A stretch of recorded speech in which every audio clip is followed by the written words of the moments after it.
Cancer Healer Center, a new beginning.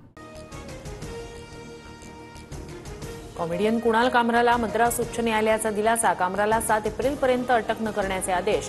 Eknath शिंदेंवर व्यंगात्मक गाणं केल्याप्रकरणी कामरावर गुन्हा. 31 मार्चला कुणाल कामरा मुंबई पोलिसांसमोर चौकशीसाठी हजर राहणार. कामराला मुंबईत येऊन कोर्टात रितसर जामीन मिळवणं आवश्यक. यापूर्वी दिलेल्या समन्सवेळी कामराची अनुपस्थिती. वकिलाकडूनच प्रशांत कोरटकरवर हल्ल्याचा प्रयत्न आणि शिवीगाळ. कोल्हापूर कोर्टातून कोठडीसाठी नेतानाचा प्रकार. शिवीगाळ करणारे वकील पोलिसांच्या ताब्यात. न्यायालयात हल्ले होणं असंवैधानिक. अॅडव्होकेट गुणरत्न सदावर्ते यांनी प्रशांत कोरटकरवरील हल्ल्याची केली निंदा. सदावर्ते मुंबई उच्च न्यायालयात तक्रार करणार. कुणाल कामराला 3rd डिग्री देण्याबाबत एक मंत्री बोलतो, मग छत्रपती शिवरायांबद्दल गलिच्छ वक्तव्य करणाऱ्या प्रशांत कोरटकरची औरंगजेबाच्या बाजूला कबर खोदा. काँग्रेस नेते विजय वडेट्टीवार आक्रमक.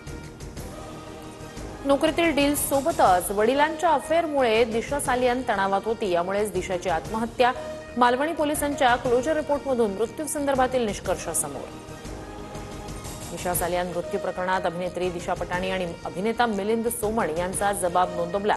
दिशा काम करत असलेल्या कॉर्नरस्टोन कंपनीशी जाहिरातींसाठी दिशा पटाणी मिलिंद सोमण यांचा करार.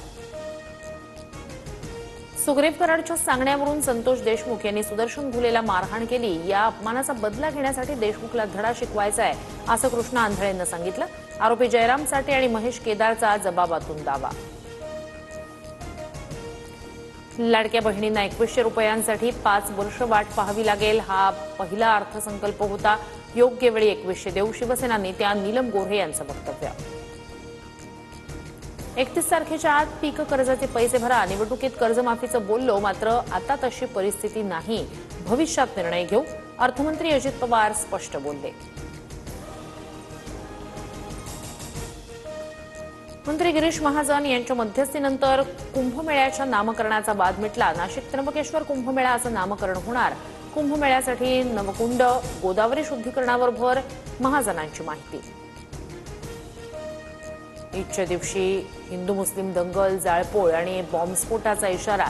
बांगलादेशी आणि पाकिस्तानी घुसखोरांवर निशाणा साधत एका अज्ञात व्यक्तीची ट्विटर पोस्ट.